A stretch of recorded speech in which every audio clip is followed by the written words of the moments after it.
Hi guys, welcome back to my channel. இன்னைக்கு biscuit வச்சு cake தான் செய்ய போறோம். வாங்க எப்படி செய்யறதுன்னு பார்க்கலாம். மிக்ஸி ஜார்ல 2 பாக்கெட் ஓரியோ பிஸ்கட் சேர்த்துக்கறேன். இதுலயே 2 ஹாப்பி பிஸ்கட் சேர்த்துக்கறேன். நல்லா கிரைண்ட் பண்ணிட்டு வந்துறேன். பவுடர் பண்ண பிஸ்கட்டை வேற ஒரு பவுல்ல மாத்திக்கலாம். பேக்கிங் பவுடர் சேர்த்துக்கலாம். அமுல் கோல்ட்ல இருந்து ஸ்டாண்டர்டைஸ் மில்க் தான் சேர்க்க போறேன். நீங்க என்ன மில்க் வேணா சேர்த்துக்கலாம். 1/2 கப் மில்க் கொஞ்சமா சேர்த்துக்கோங்க. மிக்ஸ் பண்ணி விட்டுறலாம்.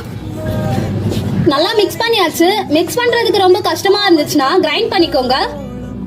எந்த பாத்திரத்துல கேக் செய்ய போறீங்களோ அந்த பாத்திரத்துல லைட்டா எண்ணெய் ஊத்திக்கோங்க. எல்லா சைடுமே ஸ்ப்ரெட் பண்ணிக்கலாம். பாட்டம்ல கொஞ்சமா மைதா நல்லா ஸ்ப்ரெட் பண்ணி நம்ம செஞ்சு வச்ச பேட்டர் இப்ப இதுல சேர்த்துக்கலாம். கேக் பேட்டர் ரெடி ஆயிடுச்சு. ஸ்டவ் ஆன் பண்ணிட்டு குக்கர் வச்சிருக்கேன். குக்கர்ல ஒரு பாத்திரம் வச்சுக்கலாம். விசில் ரிமூவ் பண்ணிடுங்க. க்ளோஸ் பண்ணி 5 மினிட்ஸ் ப்ரீ ஹீட் பண்ணி வச்சுக்கலாம். நம்ம செஞ்சு வச்சிருக்க கேக் பேட்டர் அப்படியே அந்த பாத்திரம் மேல பிளேஸ் பண்ணிக்கோ. லோ ஃப்ளேம்ல 35 மினிட்ஸ்ல இருந்து 40 மினிட்ஸ் அப்படியே விட்டுருங்க. இங்க பாருங்க, கேக் ரொம்ப சாஃப்டா செம்மையா வெந்திருக்குன்னு நினைக்கிறேன். மெத்துன்னு அழகா இருக்கு.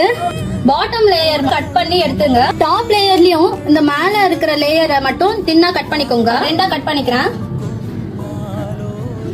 ஃபுல் கேக் எங்கன்னு கேட்காதீங்க. வீட்ல எல்லாருமே சாப்பிட்டுட்டாங்க. அதனால ஒரே ஒரு பீஸ் மட்டும் எடுத்து வச்சிருந்தேன் வீடியோக்காக. வாங்க டேஸ்ட் பண்ணி பார்த்துடலாம்.